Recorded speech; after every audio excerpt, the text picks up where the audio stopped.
Injection سے روزہ نہیں ٹوٹے گا، کیونکہ وہ کہتے ہیں کہ جب انجیکشن مثلا ہاتھ وغیرہ میں لگا رہے ہیں، اسی طرح ڈرپ وہ بھی مطلب جیسے ہاتھ وغیرہ میں لگائی،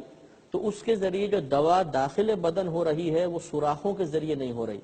بلکہ رگوں اور شریانوں کے ذریعے ہو رہی ہے، اور نہ یہ قے ہے نہ یہ قربت ہے زوجہ سے، لہذا تینوں چیزیں نہیں پائی گئیں، لہذا روزہ نہیں جائے گا۔ لیکن بعض فقہا یہ کہتے ہیں کہ دیکھیں، جو شریعت نے فرمایا کہ جو چیز داخل بدن ہو جائے چاہے سوراخوں کے ذریعے ہو، اس سے روزہ ٹوٹ جاتا ہے، تو اس کی وجہ داخل بدن ہونا نہیں ہے، بلکہ وجہ یہ ہے کہ وہ چیز اندر جانے کے بعد جسم کی اصلاح کا، جسم کی تقویت کا سبب بنتی ہے۔ جیسے دوائی اندر پہنچے گی تو جسم کی اصلاح کرے گی، جسم کو توانا کرے گی،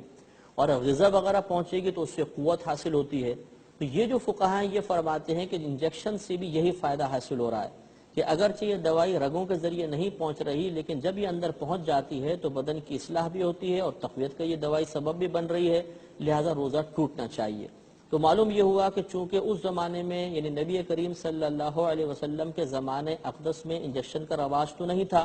لہذا اب یہ مسئلہ ہوا قیاسی، اور قیاسی مسائل میں جب فقہاء اعظام کا اختلاف ہو جائے تو عوام کے لیے گنجائش ہوتی ہے کہ وہ جس فقیہ کے قول کو چاہے قبول کر لے۔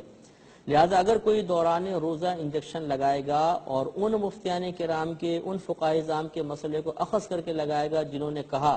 کہ رگوں یا شریانوں کے ذریعے کوئی چیز داخل بدن ہو تو روزہ نہیں جاتا، تو ان کو روزہ نہیں جائے گا۔ اور اگر کوئی نہ لگائے، احتیاط کرے کہ ہو سکتا ہے ان فقہاء کرام کا قیاس قوی ہو کہ جنہوں نے اصلاح بدن یا تقویت بدن کی بنا پر کسی چیز کے اندر داخل ہونے سے روزے کے ٹوٹنے کا حکم دیا، وہ اگر بچیں تو ان کے لیے بہت اچھی بات ہے، اولا ہے، افضل ہے۔